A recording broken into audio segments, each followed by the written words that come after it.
आइए अध्यात्म सप्ताह के अंतर्गत आज हम जीवन से जुड़े हुए एक महत्वपूर्ण विषय को छूते हैं। अपनी बात की शुरुआत गुरुदेव श्री के श्री मुख से सुनी हुई एक घटना से करना चाहूँगा। कहते हैं कि एक संत महाराज जब भी अपना प्रवचन देते तो अपने प्रवचन में उनके आगे जो चौकी रहती उस पर वो एक इंसान की खोपड़ी रखा करते। जहाँ भी उनका प्रवचन होता, जहाँ भी उनका सत्संग होता, जहाँ भी वो जाते, प्रवचन तो बाद में देते और उसके पहले खोपड़ी को अपने आगे रख देते। लोगों को बड़ा आश्चर्य होता कि आज तक ऐसा कोई संत नहीं देखा जो अपने प्रवचन के आगे खोपड़ी रखे, क्योंकि अब तक ऐसे संत तो देखे हैं जो अपने प्रवचन के आगे पट्टे पर भगवान का फोटो रखते हैं या गुरु का फोटो रखते हैं या भगवान की प्रतिमा रखते हैं या अपने गुरु की प्रतिमा रखते हैं। लेकिन वो संत बड़ा विचित्र, लोगों को देख करके बड़ा आश्चर्य होता। तो एक बार कुछ श्रद्धालुओं ने खड़े होकर से गुरु महाराज से पूछा, गुरु महाराज हमें एक बात समझ में नहीं आई कि आप रोज रोज अपने पट्टे के आगे ये खोपड़ी क्यों रखते हैं। तो गुरु महाराज मुस्कुराए और मुस्कुरा कर कहना कि भाई ये खोपड़ी नहीं है, ये तो मेरी गुरु है। क्या कहा? ये खोपड़ी नहीं है, ये तो मेरी गुरु है। ये सुना तो लोग और चौंके, भला खोपड़ी भी गुरु हो सकती है। लोगों ने कहा कि आपकी बात समझ में नहीं आ रही है, थोड़ा स्पष्ट करके समझाएं। तो गुरु महाराज ने बड़ी प्यारी बात कहा कि मैं एक बार शमशान के रास्ते से गुजर रहा था। शमशान के रास्ते से गुजरते गुजरते अचानक मेरे पांव से किसी चीज के जोर से ठोकर लगी और जब मैंने देखा तो मैं ये देखकर के हक्का बक्का रह गया, क्योंकि जिस चीज से ठोकर लगी थी वो और कोई चीज नहीं थी, वो वरन खोपड़ी ही थी। जैसे ही खोपड़ी से मेरी ठोकर लगी कि मैं वहीं बैठ गया और खोपड़ी को गौर से देखने लगा। खोपड़ी को गौर से देखने लगा, देखते देखते देखते देखते मैं ध्यान में डूब गया। और जब ध्यान में डूबा तो मुझे इस बात का अंतर्बोध हुआ कि ये खोपड़ी किसी और की नहीं, इसी राज्य के राजा की खोपड़ी है। इसी राज्य के पूर्व में जो राजा हुए उस राजा की वो खोपड़ी थी। ये देख करके मैं चौंका, राजा की खोपड़ी। और इस हालत में पता नहीं मुझे क्या सूझा, मेरी अंतरात्मा ने मुझे प्रेरणा दी और मैंने इस खोपड़ी को अपनी झोली में डाल दिया। इस खोपड़ी को झोली में डाल दिया और जब भी मैं प्रवचन देता हूं मेरे सामने सैकड़ों हजारों लोग होते हैं और मैं उसमें वो खोपड़ी अपने सामने रखता हूं। तो लोगों ने पूछा, ये तो ठीक है राजा की खोपड़ी है, लेकिन इसको अपने पास रखने का क्या मतलब? तो संत महाराज ने कहा कि जब भी मैं इस खोपड़ी को देखता हूं तो मेरे मन में आता है, जब राजा की खोपड़ी की ये हालत है तो बंदा तू किस बात का अहंकार करता है, तेरी भी एक दिन यही हालत होने वाली। जब किसी सम्राट के खोपड़ी की ये हालत हो गई है तो सोच तेरी क्या हालत होने वाली है। और जब जब मैं इस खोपड़ी को देखता हूं तो मेरा अंतर्मन सरलता और सहजता से भर जाया करता है। हाँ मेरे प्यारे भाइयों बहनों, याद रखना इस दुनिया में बकरी की खोपड़ी का कोई मोल हो सकता है, शेर की खोपड़ी का कोई मोल हो सकता है, लेकिन इंसान की ऐसी खोपड़ी है जिसका मरने के बाद कोई मोल नहीं होता है। लेकिन इंसान कैसा मूर्ख है जो अपने इस खोपड़ी में हमेशा अहंकार भर करके चलता है, हमेशा ईगो भर करके चलता है और बड़ा खोपड़ी को अकड़ करके रखता है। लेकिन याद रखना ये खोपड़ी सदा रहने वाली नहीं है। अगर जीते नहीं झुकोगे तो मरने के बाद तो इस खोपड़ी को खाक में जाना है और झुकना ही है। इसलिए याद रखना इस दुनिया की इस चार दीवारी में पता नहीं कितने दिन रहना है। जीत लो सबके दिलों को, बस यही जीवन का सबसे बड़ा गहना है। बस यही जीवन का सबसे बड़ा गहना है। हमारी भारतीय संस्कृति ने न केवल हमें जीने की कला सिखाई है, वरन जीने के साथ साथ हमें मरने की कला भी सिखाई है। इस भारतीय संस्कृति ने मरने की कला भी सिखाई है। इसीलिए तो कहते हैं कि हमारा जन्म भी संस्कार होता है और हमारी मृत्यु भी अंतिम संस्कार कहलाया करती है। यहाँ पर केवल जन्म को ही महत्व नहीं दिया गया है, वरन मृत्यु को भी उतना ही महत्व दिया गया है। इसलिए हमें अपने जीवन में मरने से पहले मरने की कला जरूर सीख लेनी चाहिए। मरने से पहले मरने की कला जरूर सीख लेनी चाहिए, क्योंकि जो मरने से पहले मरने की कला सीख लेते हैं उनकी मृत्यु नहीं होती, वरन उनकी मृत्यु भी मुक्ति का महोत्सव बन जाया करती है। कहते हैं कि एक बार भगवान अपने शिष्यों को संबोधित कर रहे थे। संबोधित करते करते अचानक पता नहीं क्या हुआ, वो जोर से मुस्कुराए, लेकिन मुस्कुराने का कोई ऐसा प्रसंग ही नहीं था। लेकिन परमात्मा पूरा खुल के मुस्कुराए तो शिष्यों को बड़ा आश्चर्य हुआ कि प्रभु मुस्कुराए क्यों। एक शिष्य खड़ा हुआ और परमात्मा से पूछा कि प्रभु आप अकारण तो मुस्कुराते नहीं हैं, आज खुल के मुस्कुराए, क्या इसके पीछे कोई रहस्य है? तो प्रभु ने कहा हाँ, इसके पीछे भी कोई रहस्य है, और रहस्य ये है कि यहाँ से 1 किलोमीटर दूर एक व्यापारी अपने बैलगाड़ियों के साथ जा रहा है, और उस बैलगाड़ियों में बहुत सारा सामान भरा हुआ है, और आगे पानी का कीचड़ आ गया है, और उसमें उसकी एक बैलगाड़ी फंस गई है, और उसके सारे सेवक उस बैलगाड़ी को निकालने की कोशिश कर रहे हैं। और वो व्यापारी वहां पर खड़ा ये सोच रहा है, ओहो मेरे पास इन बैलगाड़ियों में इतना सारा सामान है, मैं परदेश में जा रहा हूं, इनको बेच करके आऊंगा, और जब बेच करके आऊंगा तो मुझे बहुत सारी कमाई होगी, मुझे बहुत सारा धन मिलेगा, मुझे व्यापार में बहुत सारा मुनाफा होगा, और जब मुझे इतना मुनाफा होगा तो मैं अपनी पत्नी के लिए ये सोना खरीदूंगा, मैं अपने बेटों के लिए ये सामान खरीदूंगा, अपने पुत्रों के लिए एक शानदार महल जैसा मकान बनवाऊंगा, और अपने व्यापार को और 4 गुना 10 गुना 100 गुना इसको करूंगा, और मैं संपन्न और अमीर होता चला जाऊंगा। मेरे पास सुख सुविधाएं ऐशो आराम होंगे। तो शिष्यों ने पूछा इसमें मुस्कुराने की क्या बात है? तो परमात्मा ने कहा कि उस व्यापारी को ये नहीं पता कि 7 दिन के बाद तो उसकी मौत ही होने वाली, 7 दिन के बाद तो इसकी मौत होने वाली है, 7वां दिन उसका अंतिम दिन होने वाला है, और उसको ये नहीं पता, और वो तो आने वाले 7 जन्मों का लेखा जोखा कर रहा है, आने वाले 7 जन्मों का लेखा जोखा कर रहा है कि मुझे ऐसा करना है, वैसा करना है, ये करना है, वो करना है, ये बनाना है, वो बनाना है, और वो अपने आने वाले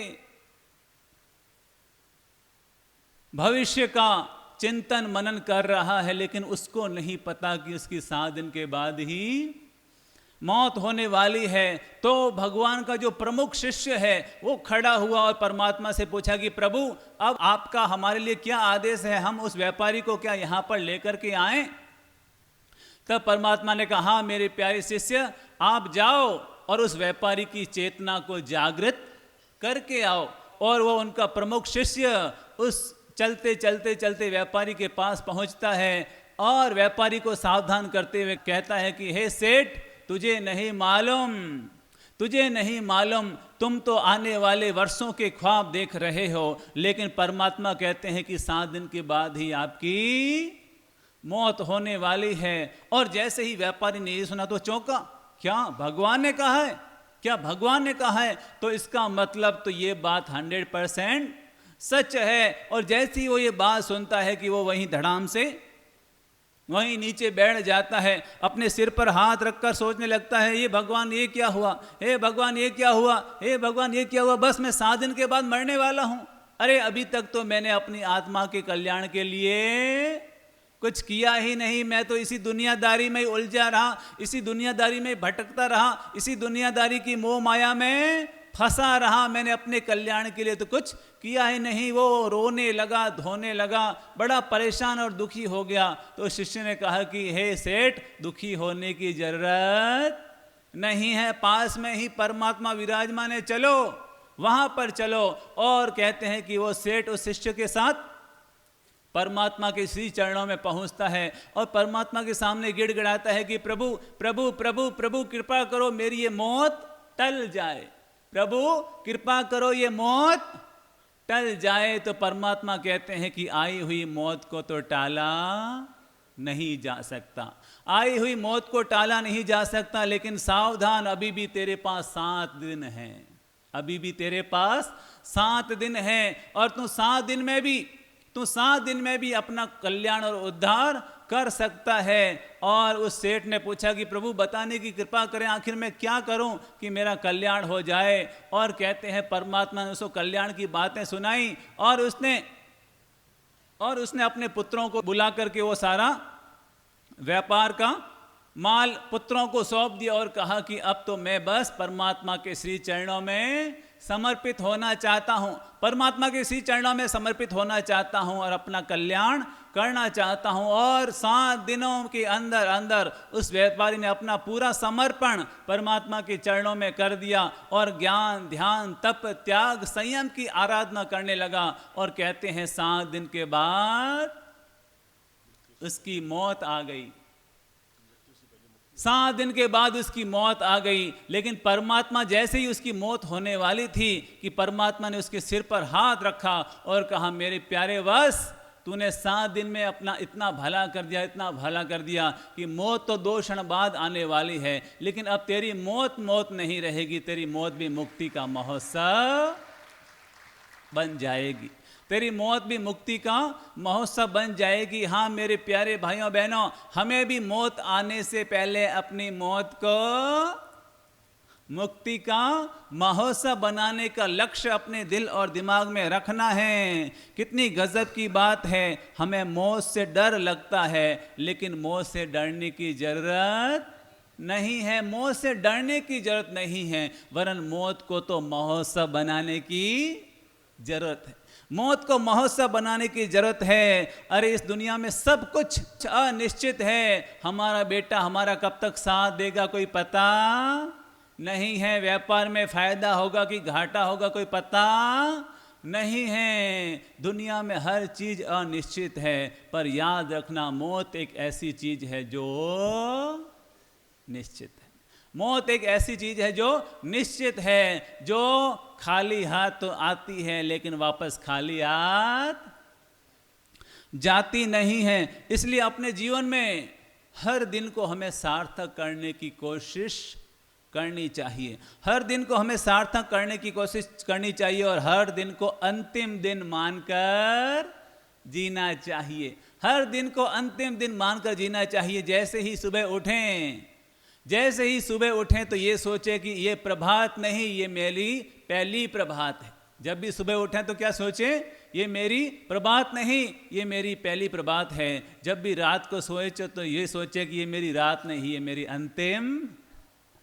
मेरी अंतिम रात है। हर दिन को हमें अपना अंतिम दिन मान करके जीना चाहिए, क्योंकि याद रखना अगर हम हर दिन को अंतिम दिन मान करके जिएंगे तो मानकर चलिए हमारा दिन अपने आप धन्य होना शुरू हो जाएगा। अगर हमें पता चल जाए कि कल हमारी मौत होने वाली है तो आप बताएंगे हम कैसा जीवन जिएंगे, गप्पे मारेंगे, इधर उधर बातों में टाइम वेस्ट करेंगे, तेरी मेरी में समय लगाएंगे, भागम भाग करेंगे? नहीं, हम अपना पूरा पल पल पल पल सार्थक करने के लिए तत्पर हो जाएंगे। तो बस ज्ञानी लोग हमें यही कहते हैं कि इंसान को हमेशा अपनी मौत को ध्यान में रख करके जीना चाहिए। इंसान तो ऐसे जीता है कि उसे लगता है कि मैं तो कभी मरूंगा ही, परमानेंट पट्टा बना करके मैं इस दुनिया में आया हूं, परमानेंट पट्टा बना करके इस दुनिया में आया हूं। हम इस तरह से जीते हैं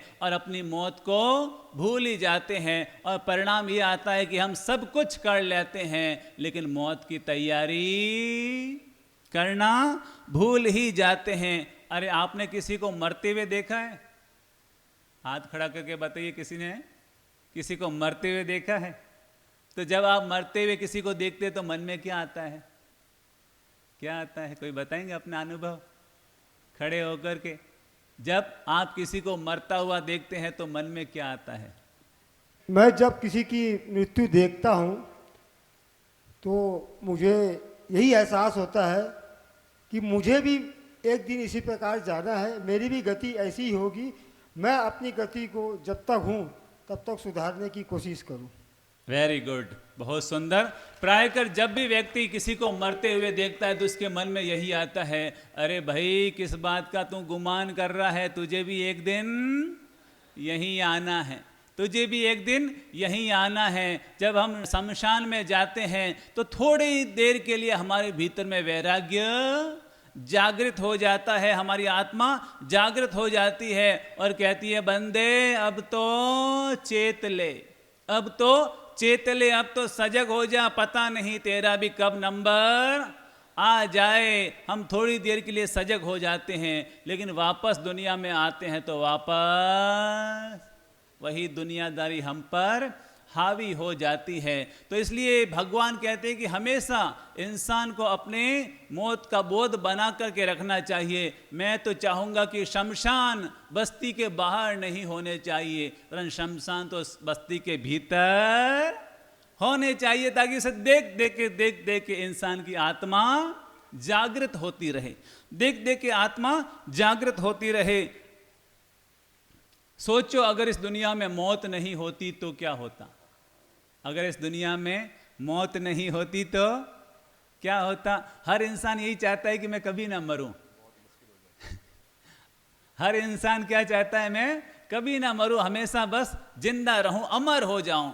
हर व्यक्ति की यह ख्वाहिश होती, कभी मैं मरूं नहीं, मौत ना आए, बस हमेशा अमर रहूं। अगर इस दुनिया में मौत नहीं होती तो हकीकत यह है कि ये दुनिया जीने के काबिल ही नहीं रहती, ये दुनिया जीने के काबिल ही नहीं रहती। एक बार सिकंदर को पता चला कि भारत में एक ऐसा कुंड है जिसका पानी पी लो तो इंसान अमर हो जाता है। तो जब सिकंदर भारत आया तो उस कुंड की तलाश करने लगा और काफी वर्षों तक तलाश की और एक दिन उसको वो कुंड मिल गया। वो कुंड मिल गया और वो उसने लोटा भरा और जैसे ही वो पीने वाला था तभी आवाज आई, सावधान, ठहरो। वो चौंका, ये किसकी आवाज है? तभी एक व्यक्ति बोला कि मेरे प्यारे भाई, ये पानी पीने से पहले सावधान। उसने पूछा क्यों?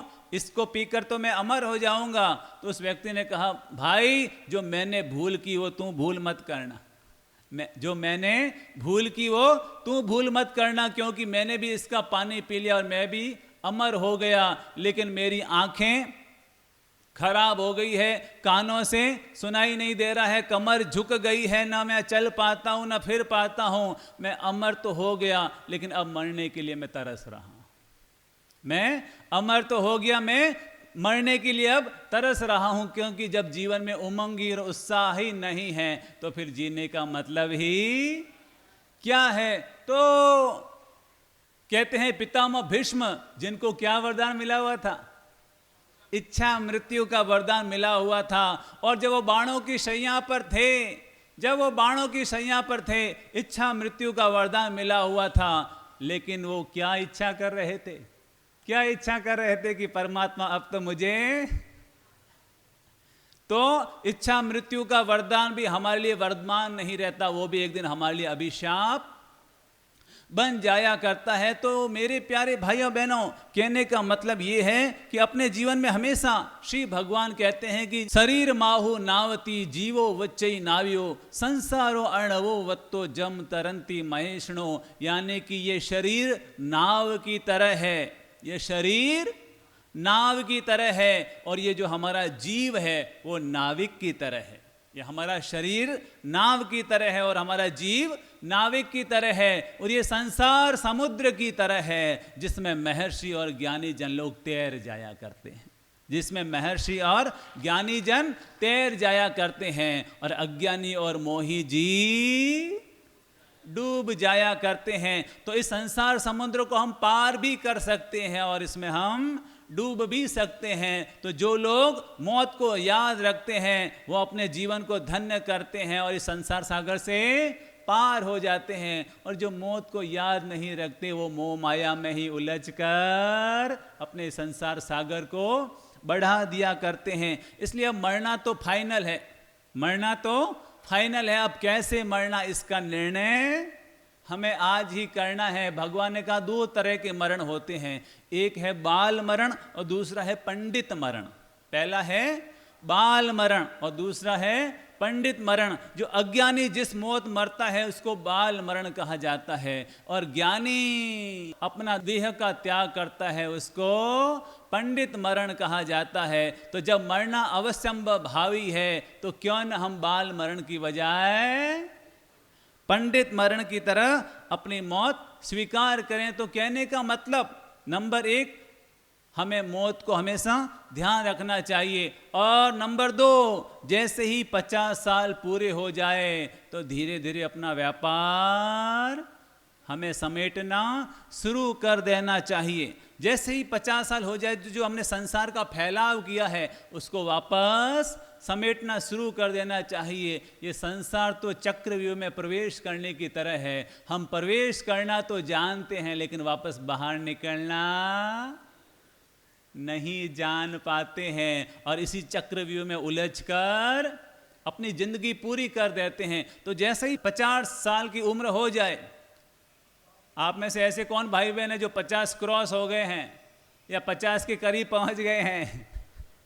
सब 50 के लगभग करीब पहुंच गए हैं। तो मैं सबसे निवेदन करूंगा कि जो आपने अपने संसार को फैला करके रखा है, अब इसको धीरे धीरे वापस समेटना शुरू कर दीजिए। और जब 60 साल के हो जाएं तो संसार से अपना मुख मोड़ना शुरू कर दीजिए। अब तक तो संसार की यात्रा हुई, अब संसार से साधना की यात्रा शुरू कर दीजिए। और जब 70 साल हो जाए तो अपनी वैराग्य भावना को और अधिक पुष्ट करते चले जाइए, क्योंकि फिर हम मृत्यु आते आते अगर हमारी वैराग्य भावना पुष्ट हो जाएगी तो मृत्यु आते आते आते आते हमारे सारे बंधन शिथिल हो जाएंगे, हमारी सारी गांठें शिथिल हो जाएगी, हमारी सारी गांठें खत्म हो जाएगी। और जैसे पका हुआ फल आराम से नीचे गिर जाता है, ठीक वैसे ही हम भी इस शरीर का त्याग करके आराम से अपनी ऊर्ध्व यात्रा करनी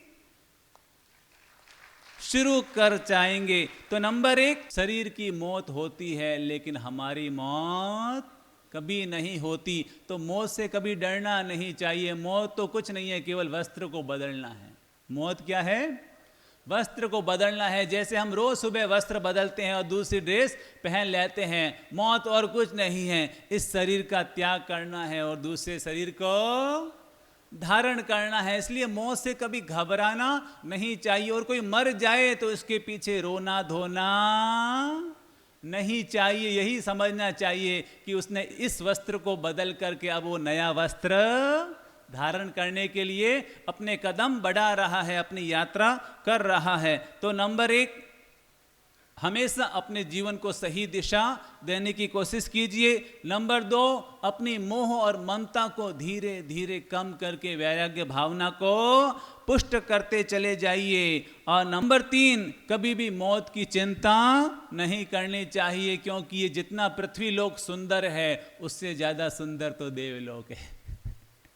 जितना ये पृथ्वी लोक सुंदर है उससे ज़्यादा देवलोक सुंदर है। तो हमने अगर इस जीवन को धन्य कर लिया तो फिर मौत से घबराने की जरूरत नहीं है, क्योंकि हमारी सीधी एंट्री और अच्छे लोक में होने वाली है। तो इसलिए उससे भी घबराने की जरूरत नहीं है। बस कहने का मतलब, अगर मौत को जीतना है तो उसके लिए एक ही मंत्र है कि न तो गिला करो न गुमान करो, न गिला करो न गुमान करो। जीवन में जैसी भी परिस्थिति आए अपनी समता को हमेशा बरकरार रखो, अपनी समता को हमेशा बरकरार रखो। एक मूर्तिकार शानदार मूर्तियां बनाया करता था, हूबहू जैसा इंसान वैसे ही मूर्ति। और कहते हैं एक बार मौत आई और इसको पता चला कि मौत आ रही है, तो उसने अपने जैसी हूबहू 10 मूर्तियां बनाई और मूर्तियों के बीच में वो भी खड़ा हो गया।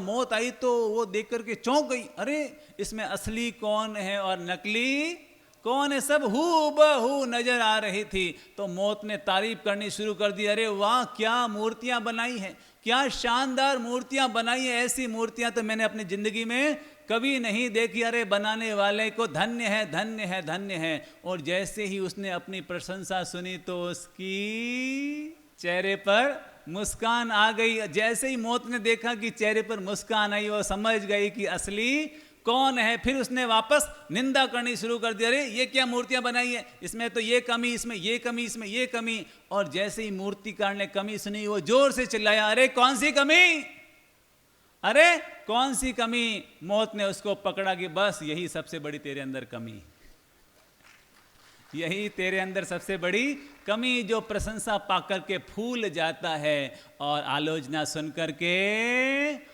उबल जाता है। यही जीवन की सबसे बड़ी कमी होती है और ऐसे लोगों को मौत अपने आगोश में ले लिया करती है। तो हम समो निंदा प्रशंसा सु, हर हाल में समता को बढ़ाते जाएं और वैराग्य को बढ़ाते जाएं, तो मौत भी मौत नहीं रहेगी, मौत भी हमारे लिए मुक्ति का महोत्सव बन जाएगी।